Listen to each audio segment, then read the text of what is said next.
लात मारा, CCTV off कर दिया। DO assured me they will be allowed. After that he is not available. Nobody is available. But I complained everywhere. पश्चिम बंगाल विधानसभा चुनाव के नतीजों के बीच सियासत अब और भी गर्मा गई है। टीएमसी प्रमुख और मुख्यमंत्री ममता बनर्जी ने मतगणना प्रक्रिया पर गंभीर सवाल उठाते हुए बड़ा आरोप लगाया है। ममता बनर्जी का कहना है कि मतगणना के दौरान उनके साथ शारीरिक हमला हुआ और पूरी प्रक्रिया में गड़बड़ियां की गई। कोलकाता में मीडिया से बात करते हुए ममता बनर्जी ने कहा, दोपहर 3 बजे के बाद से हमें पीटा गया, मुझे भी मारा गया और सीसीटीवी कैमरे बंद कर दिए गए। उन्होंने यह भी आरोप लगाया कि उनकी पार्टी के एजेंट्स को काउंसलिंग सेंटर के अंदर जाने की अनुमति नहीं दी गई। उनके मुताबिक जिलाधिकारी ने पहले एजेंट्स को अंदर जाने का आश्वासन दिया था, लेकिन बाद में वे उपलब्ध नहीं रहे। मेरे को पिटाया, मेरे को लात मारा, सीसीटीवी फुटेज सीसीटीवी ऑफ कर दिया। हमारा एक एजेंट को घुसने नहीं दिया, हमको भी।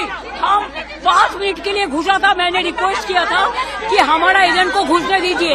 Do assured me they will be allowed. After that he is not available. Nobody is available.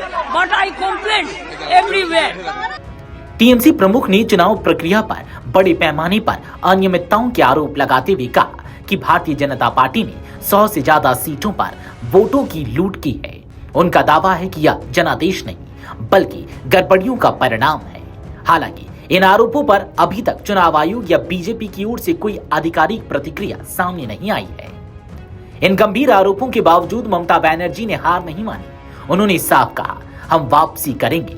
यह बयान उनके समर्थकों के लिए एक राजनीतिक संदेश माना जा रहा है कि पार्टी भविष्य की लड़ाई के लिए तैयार है। वहीं दूसरी तरफ चुनावी नतीजों को लेकर राजनीतिक जानकारों का मानना है कि यह सिर्फ सत्ता परिवर्तन नहीं बल्कि पश्चिम बंगाल की राजनीति में एक बड़ा संरचनात्मक बदलाव है।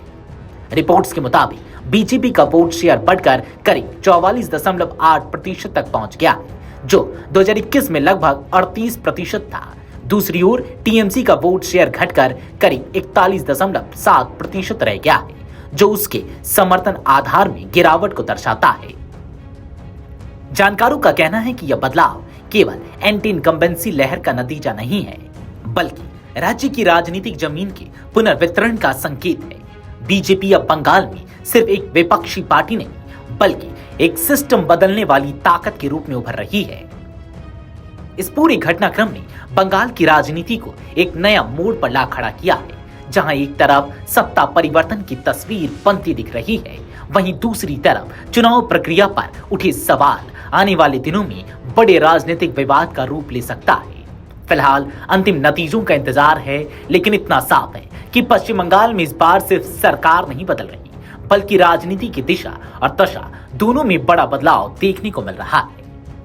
वीडियो डेस्क अमरउजाला.com। अगर आप ये वीडियो YouTube पर देख रहे हैं तो हमारे चैनल को सब्सक्राइब कर बेल आइकन दबाएं और Facebook पर देख रहे हैं तो हमारे पेज को लाइक करें।